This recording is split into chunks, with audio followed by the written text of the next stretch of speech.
G'day, Ben from Melbourne here. Today we're going to do a thread and a comp. First one is going to be Rob wow. Rob Walker's 10 illustrated album covers thread, not Rob Thomas from the horrible Matchbox 20. Sorry about that, Rob. And also going to do Jason, a low noise Skilz 800 subs contest, which is about your favorite concerts of a lifetime. So let's get into Rob's first, and I'll show you 10 illustrated album covers. First up, You Am I. Always liked that. This is their second record and probably their best by a long shot. Yeah, it's just got that cool illustrated line drawing with the color behind it. Got a 60s vibe going. Killer record. Ain't Gone and Open, Minor Bird, Jewels and Bullets, Stray. Just everything on this is great. Great record. Next up, from the neighbours in New Zealand, the Verlaines. How's that for some detailed illustrator latte? Yes, I said that. Great band. Probably best known for their track Death and Maiden, but a lot of great records from 80s Flying Nun era. If you like your chills, you clean, and all that business, you'll dig the Verlaines. Next up, we have the mighty Venom P Stinger with Meet My Friend Venom, with a bit of a drawing of some sort of flowers, are they? I don't know much about flowers. Oh, by the way, you probably noticed very early on that I don't know the artists of any of these album covers. That would require research, and that's not my strong point. Of course, this is the band which featured Mick Turner and Jim White, who would go on to form the Dirty Three with the great Warren Ellis. What have we got next? The Twerps, if you like your twee indie pop. You know, dig these dudes. I think it was Martin Frawley went out solo a couple of years back, released a couple of records. Not a patch on the twerp stuff, but yeah, pretty groovy illustrated cover there of, looks like an old pub. Maybe it's an old homestead. Who knows? Next up, the Wonders of Wollongong, the mighty Tumbleweed, and yeah, Galactophonic, and that picture and that album title is a pretty good description of the music contained. If you like your riffs, this is the shit. Now, a completely incomprehensible record from the mind of Tex Perkins called Thug was the band, and that cover I think says it all of what's going on in this record. I don't even know how to describe this. I think Mechanical Ape is it. There's a couple of Thug records, and they are impenetrable and fantastic. Right, Sun God Replica. This is where Link Meaney from the Meanies decided to kick out the jams and get into some of that, you know, hard rock and epic territory. And, you know, now that it's cool to like sort of metalish hard rock and punk at the same time, you're allowed to do that according to the VC laws. Anyway, if that cover doesn't give you an idea of what you're in for, yeah, that's right, that's a double neck guitar. And that beard with that mo is not bad either, Link. Alright, this proved to be popular, this cover, when I showed this a little while back on a little special I did on the Great Straight Arrows. Mushrooms. Let's leave it at that. Now, bit of a classic, well, kinda reissued on Homeless. How great is that, by the Stickmen? Mainly instrumental, kind of post-rock, a little bit of noise rock in there as well. But yeah, I wish you could touch it because it's all textured. Great cover. And last of all, the Mighty Sea Scouts. Yeah, this was Tim Evans' band, formerly of Mouth before this, and then a few Sea Scouts records before finding his groove in the Bird Blobs.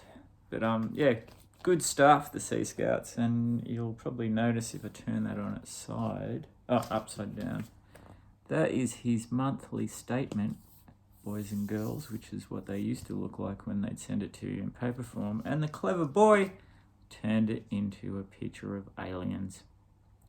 And if you look closely, you'll realize that, what is it, the 337 going into his account is for the Department of Social Security, which is the dole which financed many fine records in this country and tours. All right, that's Rob Walker, Not Thomas's 10 illustrated album covers thread. Now let's do the Low Noise Jason Skilz favorite concerts of a lifetime. Maybe not these are a favorite of a lifetime, but I thought I would do ones I could still had the tickets for and could find. That's the thing. Now it's getting rare to get tickets, isn't it? But anyway, have I already said at the top? You should know this by now, unless you knew that this is just all Australian music. I don't do any other kind, except for New Zealand, or if I have a weak moment. Right, first up, the Murlocs. When was this? 2017, supporting the record, which was Old Locomotive, which was actually a little bit of a return to form for the Merles, because I thought they had a couple of ordinary ones after a great start. Of course, Ambrose is the singer and harmonica, and plays a bit of guitar and keys in the Murlocs, but also you probably know Ambrose Kenny Smith from King Gizzard and the Lizard Wizard. So sorry, I'm trying to not make these glare because they got the covers on it, but I'm trying so that I keep the tickets with the record. The Goon Sax, great band. This is We're Not Talking. Oh, by the way, the Murlocs, that was at the Croxton. Hate that place, but you got to go when there's a good band there. So this is, he probably doesn't like me saying this, not that he knows me or anything, but this is Lewis Forster, the son of Robert Forster of the Go-Betweens band. They made 3 pretty great records, and now I've called it a day. And this was when I saw the launch of this album, We're Not Talking, at the Tote. They were good, but the sound was terrible, is all I'll say. It's a pop band. You don't have to have it at punk rock or metal volume. Next, this is for my mate, the Doyen, PC31. He's a big fan. Courtney Barnett. Saw her a lot of times acoustically and by herself in record stores and all sorts of things and supports, but this was probably her first big show in Australia at the Forum, supporting her second album. There we go. That was, when was that? Of course, there's no year on it, but the doors opened at 7:30 a.m. So 7:30 p.m. So don't be late. Right. Now, God, I wish I had a ticket for the B Suburban show in the 90s when Tex Perkins lost the plot and fought the bouncers, fought the crowd, got sconed in the head with a stubby, had blood coming everywhere.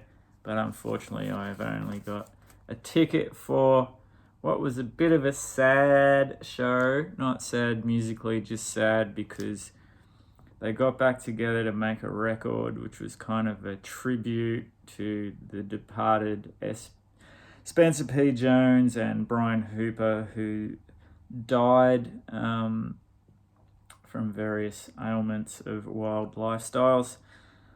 but sad all the same, and they put together sort of a combination of the current band and the classic band, which was nice, and released a new record and played a great show at the Prince of Wales. It's pretty weird to see Charlie Owen on guitar with Kim Salmon, because Charlie Owen replaced Kim Salmon and Spence was always the mainstay. And sadly, not long after this, Tony Poehler, the drummer, he died as well. But yeah, good stuff. And then they played with the original band a great show for the 40th anniversary of the Axeman's Jazz.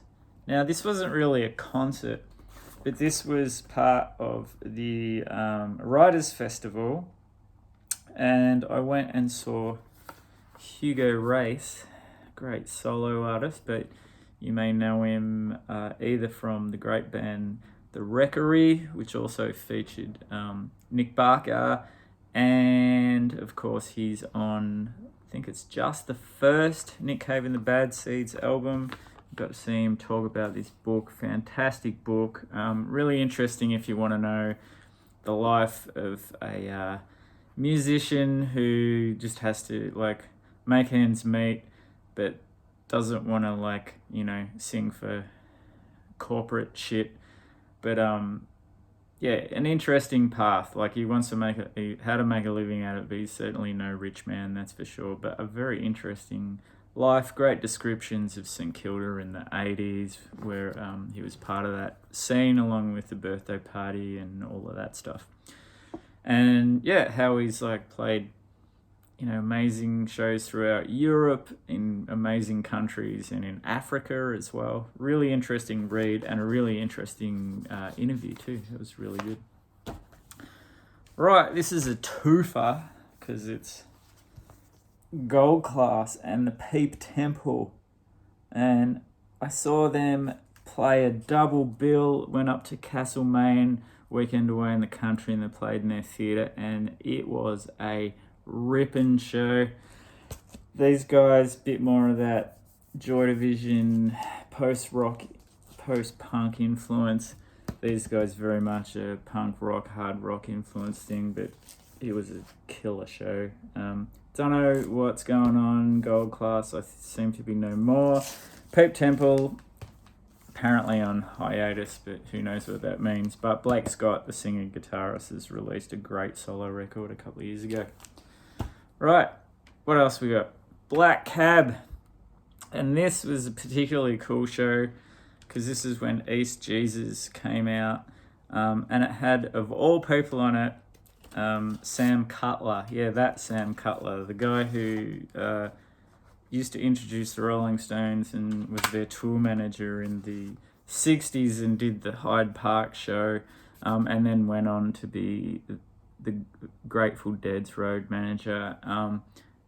And yeah, he actually never had been on stage before in the capacity of a musician. And so he, on one of the tracks on this, there's like an instrumental backing, and Sam basically just tells the story of his time with the Stones and the Grateful Dead, and all those wild times he had. And again at the show he did the same thing, got up on stage, and yeah, great stuff.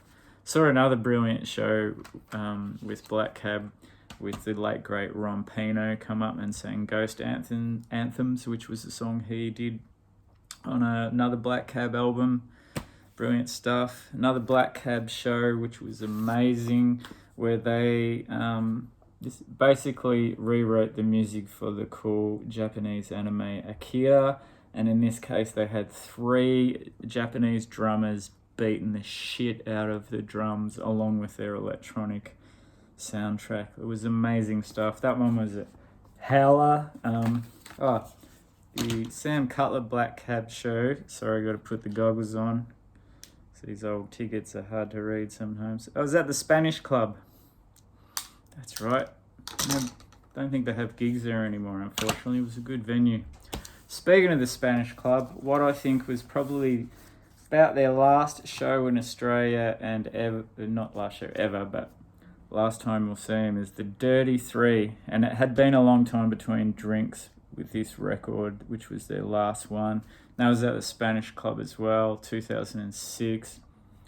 It's like an aeroplane landing in your lounge room when Warren gets that violin all distorted and going mental when he goes into a frenzy. But what a band. Sadly missed. Like, I love what he's doing with Nick Cave, but Dirty Three were just phenomenal. Right, now for some old bastards. Well, they were when I saw them, but I was lucky to get to see the great Radio Birdman at the Corner Hotel. They didn't look as pretty as that's for sure. Yeah, Rob Younger has got the bits of hair on the side, but not on the top, and he was looking old, but soon as he opened his gob and that voice come out, whew, amazing. And the band were just solid as a rock. Yeah, that was 2005. I saw them at the Corner Hotel. Great show. I've got a few unusual Giz ones. I don't have the one for one of the best times I saw them, which was at the Nightcat, where it was a small club and they played like 13 or 14 shows. They kept, and it's like probably less than 1,000 people, maybe 7, might be even a heap smaller, but they played in the middle of the room and everyone stood around them. Not the big flashing bells and lights Giz that we knew, just a full-on performance. And they played 2 sets, and one was from the Microtonal Banana, and then the second set was like a mix of, it was pretty much a lot of Nonagon Infinity, which is my favourite, and it was rocking show. And they kept selling them until they couldn't sell out one, and I think they did like 13 or 14 shows in a row. But anyway, don't know what I'm talking about that, because I don't have a ticket for that. But I do have a ticket for Giz Fest, which was a pretty friggin' killer year. That had who did we see there? Bloody stupid Amel and the Sniffers were there. Atlangun, the Mystery Lights. What are the sisters called? Stonefield were great as well. And I think it was in the new year, and that record had just come out in December. And of course, going to a Giz Fest is always a good thing. It's all curated by the Giz headline. You got Jason Galea's amazing light show and visuals. Right, this is shaping up to be a long video, but anyway, stick with me. Now, this was a weird one. This was members of the Giz and Leah Senior with their reimagining of the Suspiria soundtrack, and that was at the fancy Hamer Hall. And what they did, what was interesting, they literally did a soundtrack. So they came in and out, and you would hear the dialogue from the film, and then they would come back in. Like, it was phenomenal, because I've seen other bands do this, and they just play, and the dialogue you don't hear. You just watch the film with them playing music. But the Giz, of course, being the Giz, well, 3 of them, did it so you could actually watch the movie too. And lastly, when I saw them last time, earlier this year, which was in St Kilda, when this magnificent record, Ice, Death, Planets, Lungs, Magma, I can't remember, Mushrooms and Lava came out, and they kicked ass. Right, quickly gonna whip through a whole heap of Nick Cave. Firstly, this wasn't a show. I went and saw this in the cinema, which was the Distant Sky, Nick Cave and the Bad Seeds live in Copenhagen. Fantastic. They got the soprano out to sing with them, which appears on the Skeleton Tree album. Saw Nick Cave and Warren Ellis with the MSO, the Melbourne Symphony Orchestra, performing not all, but a fair selection of all of their soundtrack work. Was phenomenal. Of course, another unusual one, an evening of talk and music with Nick Cave. Basically, he stood up there, anyone could ask him anything, he would try and answer it the best he could. There's a lot of people out there who think that Nick has the answer, like he's some kind of god. So that was a little bit fingernails down the blackboard kind of vibe, but generally really interesting. And he would, jump on the piano and play a few songs as well. Next, not his greatest record, but it was a great tour. for Nocturama. Great day to Calexico and Chris Bailey with support. There's the goddamn ticket. And why it was extra special is because, that's right, Benjamin Rankins scored one of those. But as usual, I was a wallflower and just admired from afar.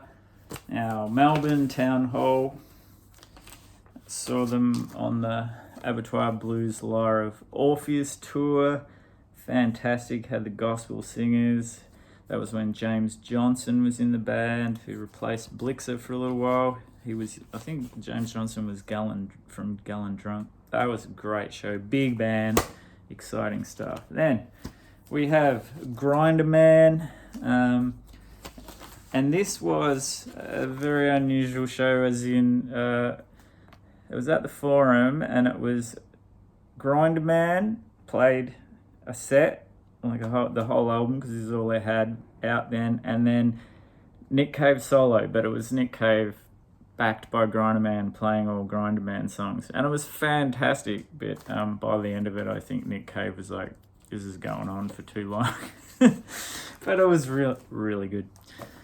And then another Grinder Man.